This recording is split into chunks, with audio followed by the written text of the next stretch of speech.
o animal só é o animal, é o que ele é.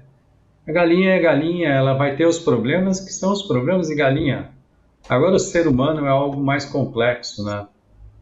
Então, junto com a sua bagagem técnica, traz essa percepção do ser humano que eu acho que ela é fundamental para os técnicos. E aí, fora isso,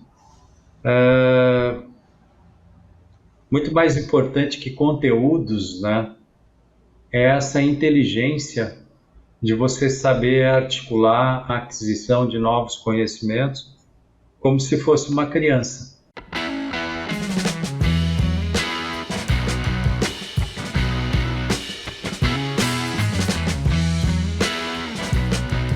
Olá pessoal, sejam todos muito bem-vindos a mais um episódio do nosso podcast O Aviário. E hoje a gente tem o prazer aqui de receber o Marcos Martinez do Vale, professor na Universidade Federal do Paraná. Eu vou chamar ele de Marquinhos e eu tenho toda a intimidade com ele de chamar ele de Marquinhos, porque nós, quando ele estava fazendo a graduação dele lá em zootecnia, na Unesp de Jabuticabal, a gente teve a chance aí de conviver, eu fazendo meu mestrado, ele terminando a graduação dele. Tivemos aí a chance de fazer uma interação e de lá para cá a gente sempre trocou aí informações, sempre nos mantivemos em contato. O que é coisa boa da avicultura, gente, é justamente isso, que é um mundo, né, uma bolha que a gente está aí sempre tendo a oportunidade de ver e rever nossos amigos. Bom, hoje nós vamos falar um pouquinho, né? O episódio vai ser em torno aí de um assunto bem legal. Vamos falar de inteligência artificial, vamos falar de mineração de dados, vamos falar um pouco de estresse de calor. O Marquinhos tem uma experiência boa com essa questão do calor. Vamos falar um pouco, né, de ferramentas, de tomadas de decisões, enfim. Vamos ter uma conversa bem tecnológica aí com o Marquinhos. Marquinhos, as suas primeiras palavras. Café, eu vou te chamar de café porque desde sempre eu te conheço assim, né? Então é café mesmo, é um prazer enorme estar participando aqui com vocês. Eu já escutei alguns episódios de vocês, eu gosto bastante e gostaria de parabenizar vocês pelo trabalho bem legal. E muitas vezes você está com pouco tempo, aí você põe o fone de ouvido e fica escutando um episódio legal de um dos nossos colegas, né? E é uma coisa legal isso que você falou, porque a gente vive num universo muito pequeno, né? E aí a gente leva uma vida profissional inteira se encontrando recursivamente, e isso é um prazer muito grande poder voltar a falar com os colegas. E muito obrigado pela oportunidade de conversar com vocês. Imagine ter à disposição uma solução que combine rapidez e interpretação personalizada para gerenciar os riscos das micotoxinas em sua empresa? A Pegasus Science é a resposta. Realizamos a quantificação em tempo real das principais micotoxinas, promovendo decisões mais assertivas, resultando em um gerenciamento macroeconômico e sustentável. Bom, gente, eu vou fazer uma apresentação mais formal do Marcos, né, do professor Marcos Martinez do Vale. Ele é professor de avicultura na Universidade Federal do Paraná, junto ao Departamento de Zootecnia. Tem experiências nas áreas de ambiência, zootecnia de precisão e nutrição de não ruminantes, atuando principalmente com aves. Desenvolve trabalhos em biometeorologia aplicados à mitigação do estresse por calor, aplicando ferramentas de inteligência artificial como técnicas de mineração de dados e modelagem fuzzy. É graduado em zootecnia pela Unesp de Jabuticabal, mestre em ciência animal e pastagens pela Exalc, na USP, e doutor em engenharia florestal pela Unicamp. Atuou no mestrado em nutrição de aves e no doutorado em ambiência e zootecnia de precisão aplicada a frangos de cortes. E tem experiência em empresas de nutrição animal e instituições de ensino e pesquisa.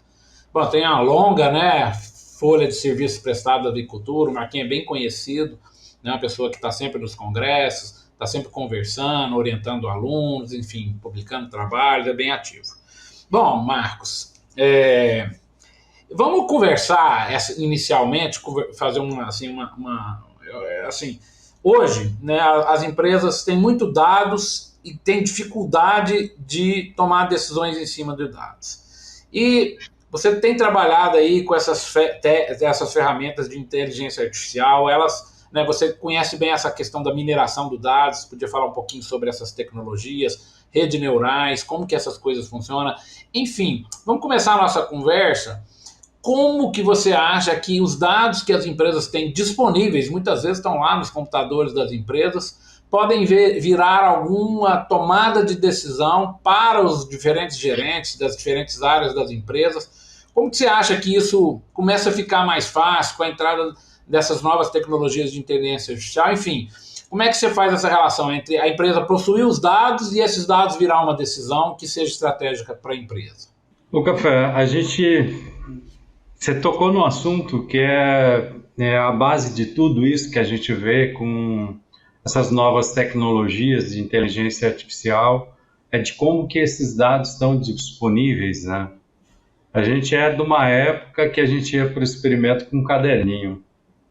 E isso é um problema enorme, né?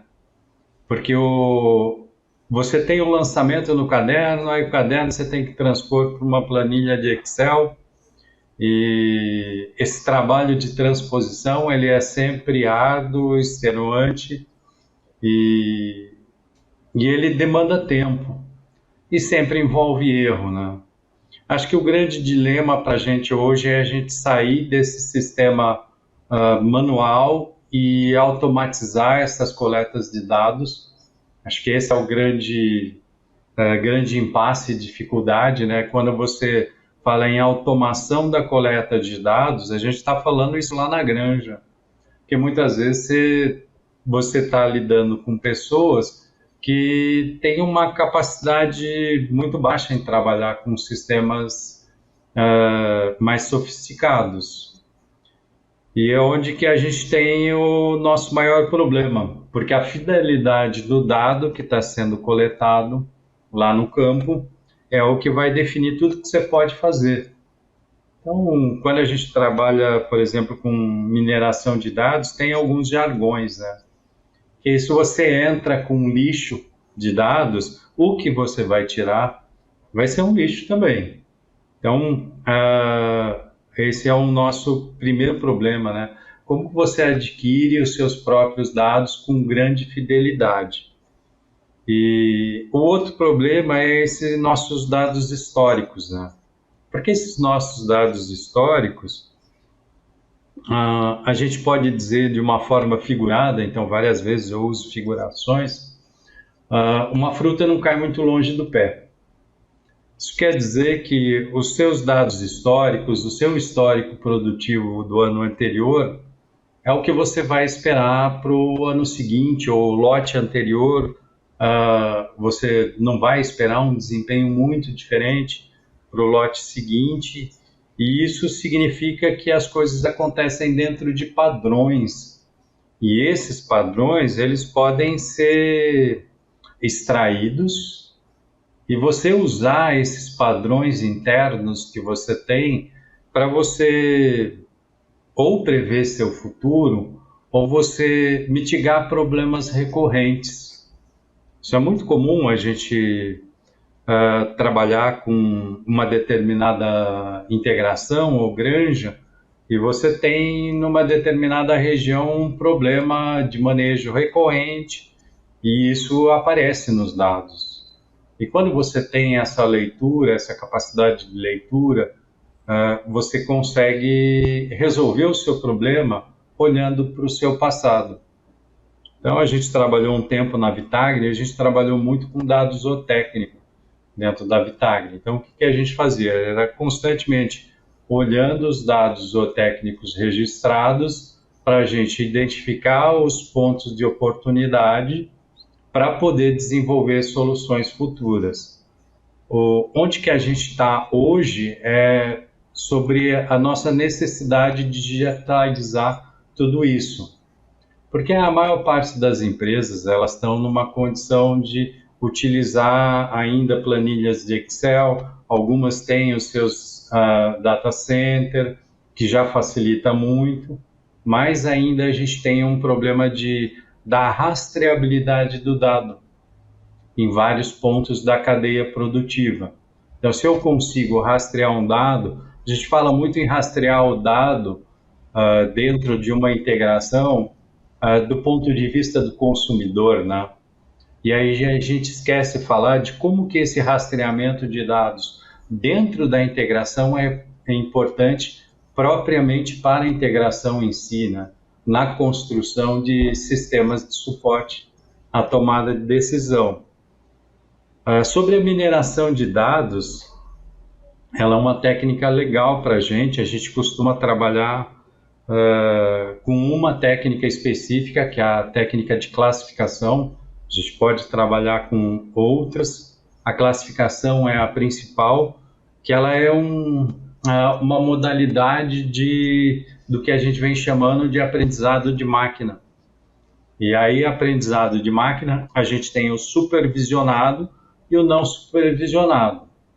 A mineração de dados por tarefa de classificação é o que a gente chama de supervisionado. Então, o que é legal dessa técnica? Eu olho para o meu passado, eu vejo coisas que eu sei que aconteceram e eu tenho um rótulo. E o rótulo dentro dessa área é o que a gente costuma dizer que é o resultado final daquela coisa. Então, eu tenho um rótulo.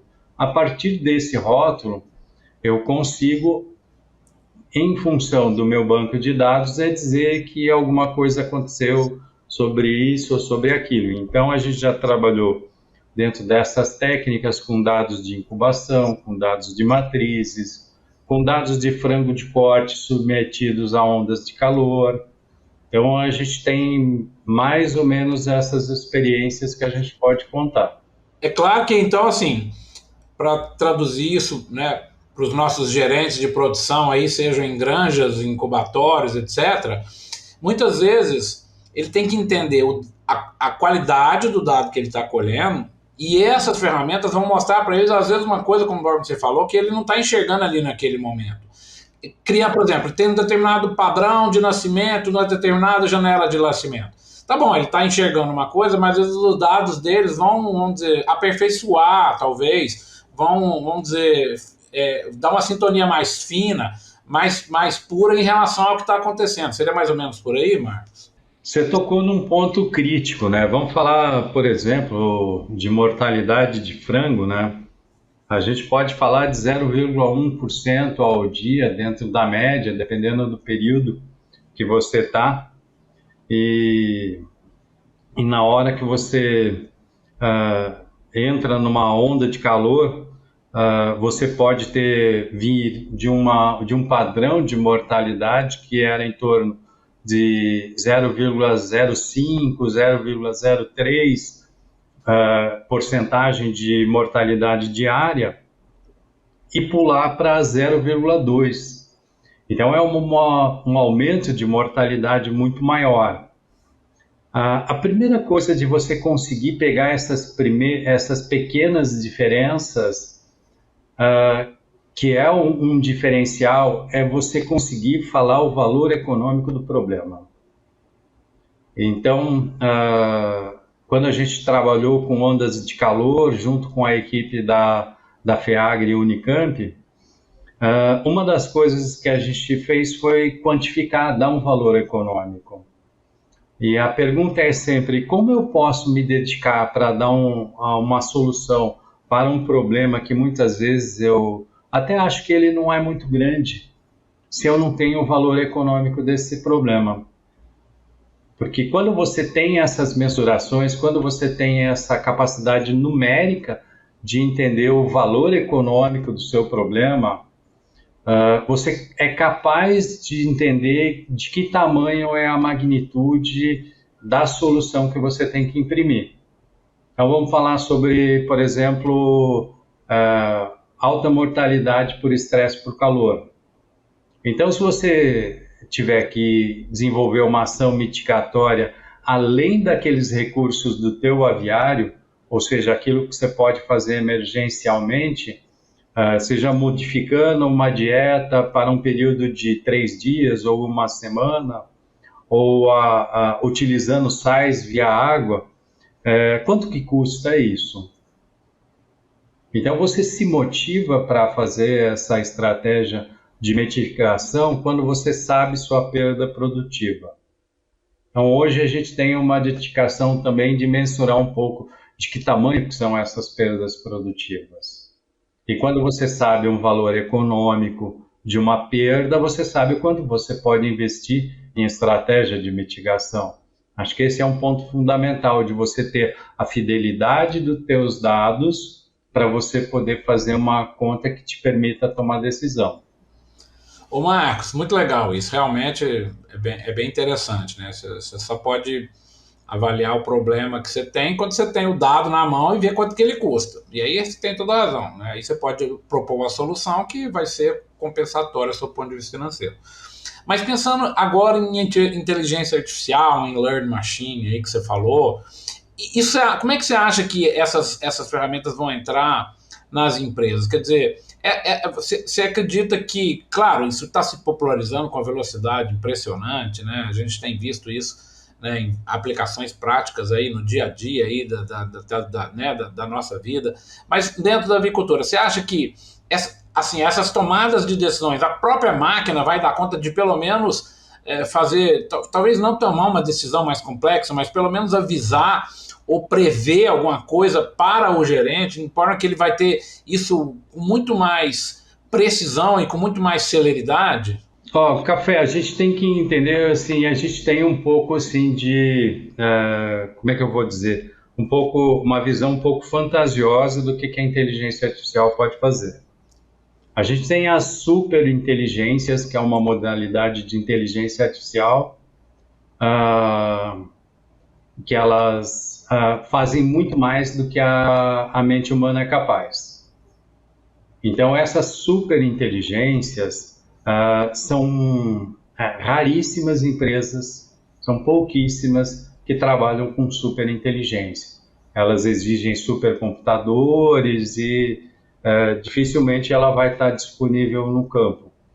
A gente tem as médias, que reproduzem a inteligência humana, reproduzem como o ser humano pensa, como ele aprende, e tem as inteligências medianas. Então, essas inteligências medianas são programas computacionais que eles utilizam algoritmos, que é a alma de um sistema inteligente, e que simula um campo da inteligência humana ou de um problema técnico ou de engenharia.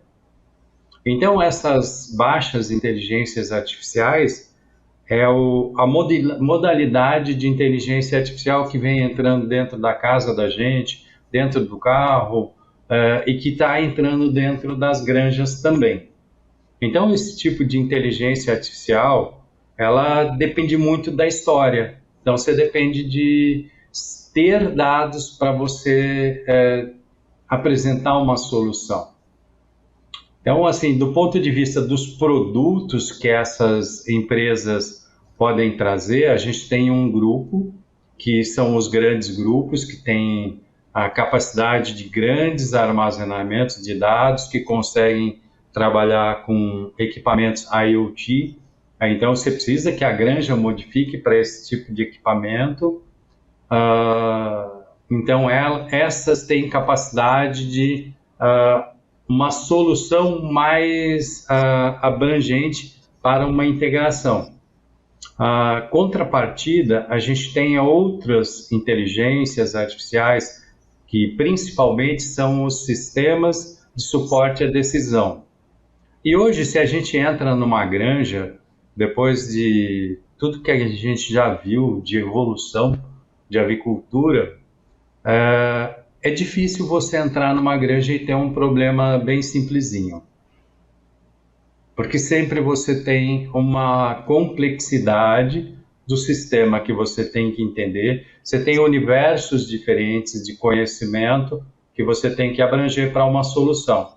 E aí, então, esses sistemas de suporte à decisão, que a gente vem trabalhando, por exemplo, modelagem fuzzy, é o que permite trabalhar com o conhecimento de especialistas e o conhecimento de padrões que já aconteceram, que você pode extrair de bancos de dados com mineração de dados, e desenvolver algoritmos de machine learning. E aí, então, com essa estrutura, você desenvolver um algoritmo específico para resolver um problema específico de uma integração ou de um conjunto de granjas. Então, a gente tem essas modalidades aí que a gente pode encontrar dentro das granjas. Legal, né, Marcos? E são ferramentas que a gente está começando, né, a utilizar e vai bem além do, igual você falou, você tinha referido no começo da nossa conversa, bem além, né, do caderninho ali sendo anotado alguma coisa, e isso aí exatamente a nossa nova realidade, né? Nós temos que lembrar que em muitos casos, né, os nossos granjeiros né, não têm assim uma facilidade com essas tecnologias, tudo isso está sendo repensado, reconstruído, como você falou. Às vezes quem vai colher o dado ali é uma própria máquina, um robô que vai buscar aquele dado, ninguém vai anotar em nenhum papel, e isso vai constituindo de acordo com o que você me falou aí, explicou muito bem, os modelos de cada empresa, de acordo com os objetivos, vamos dizer, né, de cada empresa, enfim. É um novo mundo que está se abrindo para a gente, acho que a gente tem que estar muito aberto para isso, soluções novas virão com muita rapidez em pouco tempo, né? Então eu acho que eu acho que para, né, o recado que a gente tem que passar é exatamente a gente estar com a mente aberta para entender que são tecnologias que vão vir com muita rapidez, né? Você falou certo, vários níveis, né? Inteligência máxima, média, mais coisas mais simples, mas todas elas para ajudar, né, a tomar decisão, para ajudar a melhorar os processos produtivos, né? Eu acho que no fim é bem por aí, né? E a gente tem que entender assim, que muitos sistemas de soluções para outros países, então são grandes empresas que os desenvolvem, quando chegam no Brasil, eles têm que se adaptar à realidade brasileira, né? Então você precisa de muitos técnicos para o desenvolvimento. Os nossos alunos hoje, eles estão precisando conversar mais com essas linguagens de ciência de computação e de ciência de dados. Então hoje eu falo para um aluno que ele quer começar, ele tem que ter um Python básico aí. E além do Excel, né? E além do Excel, está ali Tá dentro, certo. trabalhar com R, com Python. É, E uma das questões que eu acho que quando a gente começou a conversa, a gente falou sobre dados, né? Sobre anotar dados, ter bancos de dados, e desde sempre a aquisição de dados foi uma questão muito difícil, né? Então, se você faz um trabalho com uma empresa, uma das coisas que a gente faz é ter que assinar um contrato de sigilo de dados, né? Então, a gente não pode falar qualquer coisa, não pode trabalhar com essa divulgação de dados, porque ela tem um cunho estratégico para a empresa. E essa questão, acho que é uma questão que dificulta um pouco a entrada de novas tecnologias aqui no Brasil, porque todo mundo sabe que você tem que desenvolver o sistema e adaptar para a nossa realidade. E aí você tem a discussão dos dois lados, né? A empresa integradora questionando, opa, mas eu vou te dar o meu ouro de mina para você desenvolver a tecnologia, aí depois você vende para os outros. E as empresas têm a intenção de desenvolver suas próprias inteligências. E então a gente tem esse dilema hoje entre a gente, né? não, muito legal essa ideia, realmente. E mesmo como você falou, a solução, mesmo dentro do Brasil, a solução de uma empresa às vezes não serve para outra. Então, isso você falou certo, as empresas vão ter que ter os seus próprios departamentos de desenvolver essas tecnologias próprias, né? Conforme você falou, importar isso do vizinho é quase que certeza que não vai dar certo. Algumas coisas vão ser funcionais, já são mais ou menos universais, mas outras, é igual você falou, às vezes tem um banco de dados riquíssimos que é dele, não dá para compartilhar. Muito legal esse ponto que você colocou. Marquinhos, agora eu queria falar um pouquinho também para aproveitar a tua experiência aí nessa questão. Nós estamos vivendo isso, né, no dia a dia nosso aí, né, das famosas aí, né, ondas de calor.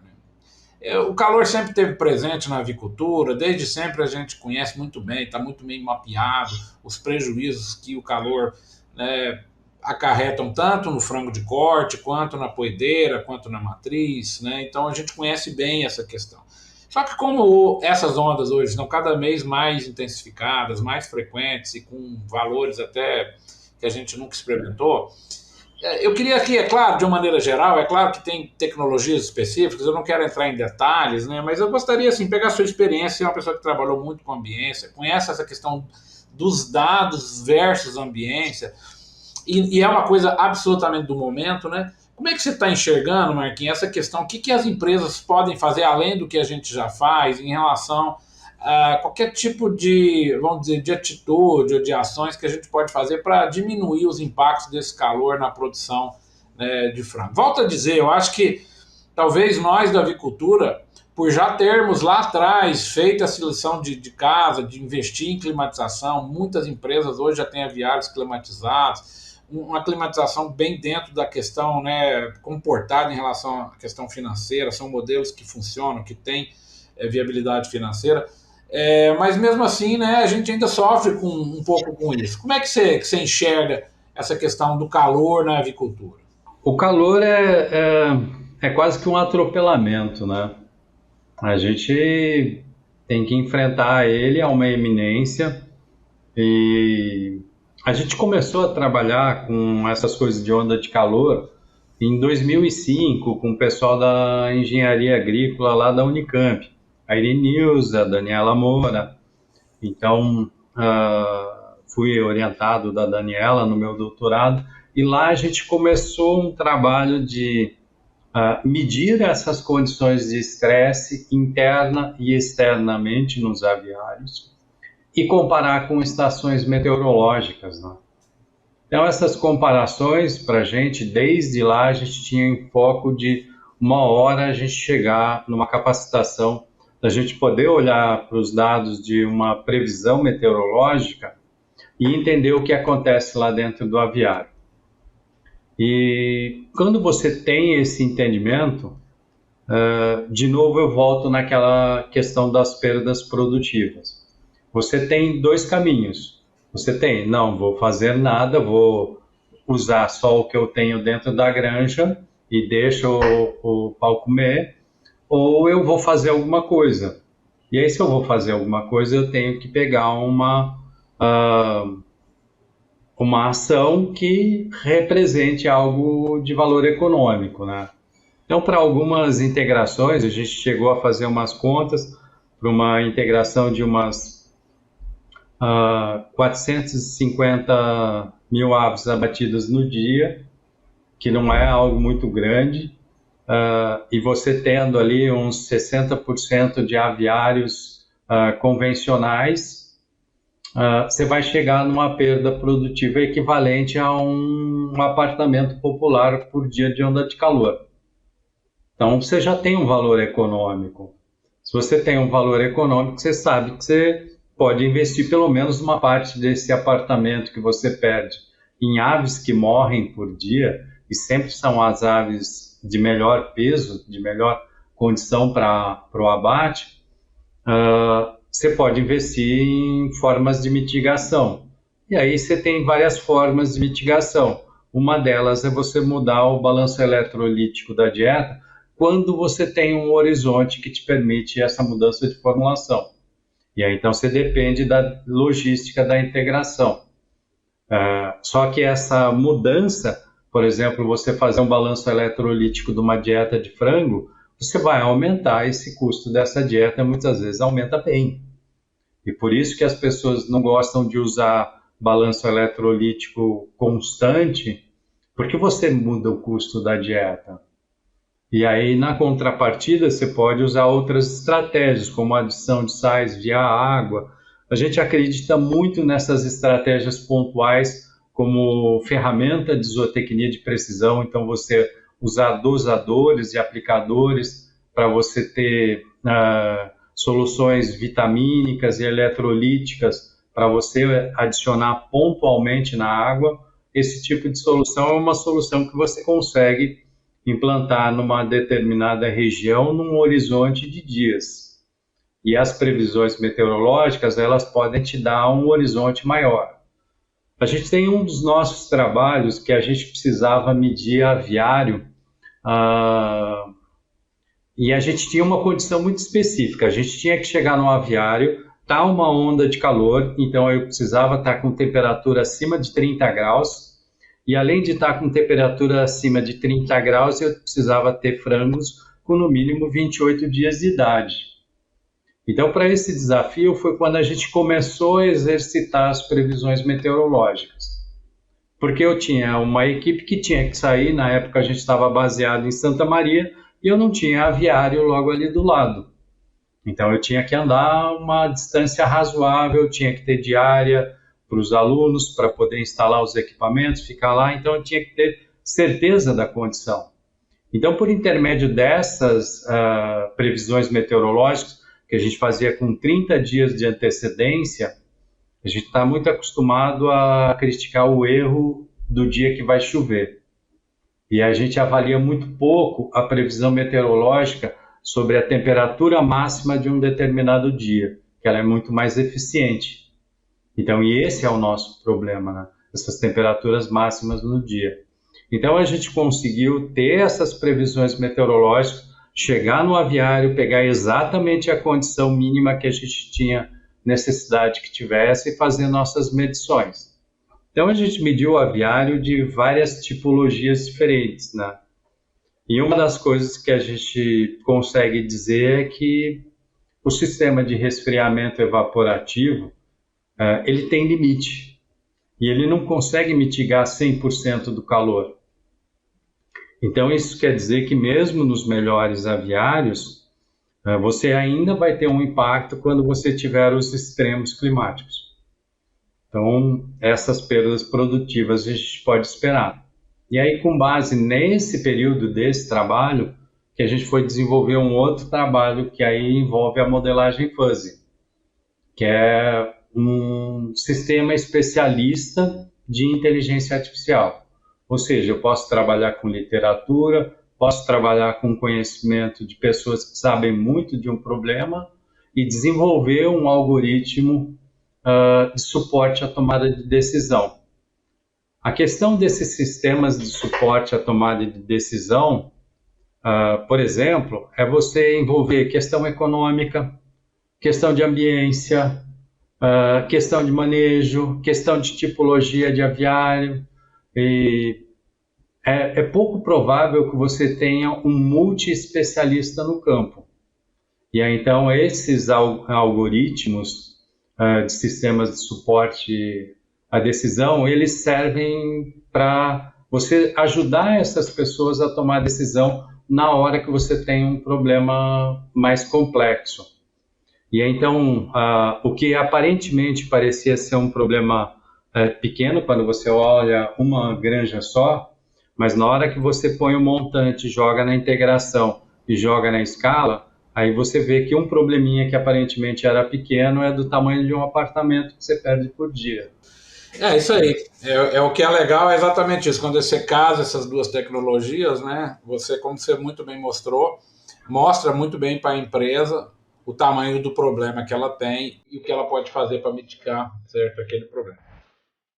American Nutrients, entregando soluções tecnológicas para o bem-estar e segurança humana e animal desde 2007.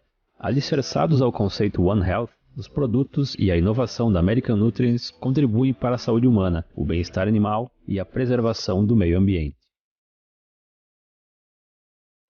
Bom, Marquinhos, já caminhamos aqui para o final aqui do nosso episódio, né?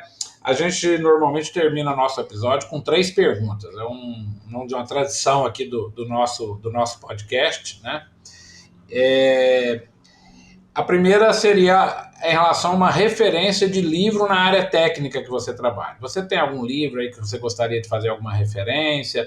Enfim, eu sei que perguntar sobre livro atualmente é difícil, né? Foi o tempo que o livro tinha aquela força que teve no passado. Hoje a gente convive com publicações, né? Muitas delas aí garimpando aí na internet. Mas você tem algum livro aí que você gostaria de fazer alguma referência nessa área técnica que você trabalha? Na área técnica, a gente tem um pouco de dificuldade, principalmente que a gente trabalha com muita coisa nova. Então, se eu tivesse que recomendar um livro, eu recomendaria uma biblioteca. Ler é um negócio que a gente não pode parar de ler. E muitas vezes a gente tem que ler coisas desconfortáveis. E aí você começa a ler, tem um livro de mineração de dados que é da equipe da Universidade Waikato, da Nova Zelândia. Então, eu acho legal esse material, que é o título é Data Mining mesmo, e é do Wheat, do Frank e do Ian. Então, periodicamente, eles têm essa reedição desse material. Então, se eu fosse recomendar, eu recomendaria esses, porque esse é uma porta de entrada para várias coisas, várias soluções. Já é um bom começo, né? Marquinhos, em relação, agora esquece a área técnica, né? A gente sempre pergunta sobre um livro mesmo, enfim, que na sua trajetória lá no começo, ou que você tem lido ultimamente, um livro que te marcou aí. Eu sei que também a gente lê tanta coisa, cada hora a gente se encanta com alguma coisa, mas o que vem na sua cabeça aí? Um livro que te marcou? Posso falar dois? Claro. Um que está lá foi antes de eu entrar em Jabuticabal, que é um autor que, eu gosto muito desse cara, né, que é o Hermann Hesse. E o primeiro livro que eu li dele foi o Siddhartha. Então, esse abriu uma porta para explorar um pouquinho o eu, né? Então, tem uma coisa que eu costumo falar para os alunos, né, que galinha não é problema. O problema é gente dentro das granjas, né? Então, quando a gente entende o ser humano, a gente gosta de atender o ser humano nos outros e em você mesmo, a gente tem soluções mais importantes, né? E o outro que eu estou lendo recentemente, que é um problema para mim, né? Que é o Kybalion. É um livrinho de 60 páginas, né? Mas cada página que eu leio desse livro eu tenho que parar uns 2 dias para pensar sobre a página e voltar para ler de novo. Tem página que eu já voltei umas 4, 5 vezes para ler. Então, é um livro que para mim tem sido bem marcante. Legal, legal. E para terminar, Marquinhos, a nossa pergunta final aqui é como você enxerga um profissional de sucesso? O que você acha que, aí pode até ser um recado, né, para os nossos alunos aí, dos meninos que estão começando, o que tem que ter um profissional de sucesso? Em primeiro lugar, eu acho que a pessoa tem que entender do humano. Porque a gente tem um monte de aluno que vira para a gente dentro da aula: professor, eu vim fazer esse curso porque eu não gosto de gente, eu gosto de bicho. E aí a gente volta naquela história das galinhas não serem o problema. O animal não é o problema do sistema de produção. O animal só é o animal. É o que ele é. A galinha é galinha, ela vai ter os problemas que são os problemas de galinha. Agora o ser humano é algo mais complexo, né? Então, junto com a sua bagagem técnica, traz essa percepção do ser humano, que eu acho que ela é fundamental para os técnicos. E aí, fora isso, muito mais importante que conteúdos, né, é essa inteligência de você saber articular a aquisição de novos conhecimentos como se fosse uma criança. Que é uma criança, aparece um novo conhecimento, ela vai lá e se desenvolve. Acho que isso é importante para os novos profissionais. Saber se relacionar humanamente e saber aprender tudo de novo, porque as nossas coisas várias técnicas vão cair e vão ser reeditadas, né? Tá ótimo, Marquinhos, muitíssimo obrigado, muito legal ter essa conversa com você, né? Trouxe aí um pouco do seu conhecimento, a gente agradece muito aí essa dedicação aí ao nosso podcast. Bom demais te rever aqui, te reencontrar. Bom também seguir um pouco aí ver essa sua conhecimento técnico aí já tão cristalizado, fala com muita tranquilidade sobre tudo isso, e é o que é bom, né? O que a idade traz pra gente, né, Marquinhos? É exatamente essa um pouco dessa tranquilidade, um pouco dessa paz. Então, muitíssimo obrigado, certo? E já aí convidamos as pessoas que estão nos acompanhando para acompanhar, né, os diferentes episódios que a cada semana a gente está aí colocando no ar, e também podem sugerir à vontade pessoas e temas para que a gente possa continuar trazendo informação, levando informação de uma forma bem leve e bem gostosa. Marquinhos, para finalizar, eu gostaria que as palavras fossem as suas. Obrigado. Eu agradeço o trabalho de vocês, porque é um trabalho que nos ajuda a divulgar parte das coisas que a gente vem fazendo, né? E é um prazer grande estar falando aqui com um amigo, estar de frente de novo do nosso colega, e espero vocês em breve. Muito obrigado. Tchau, tchau, pessoal. A gente se vê nos novos episódios do Aviário, do podcast O Aviário. Tchau, tchau.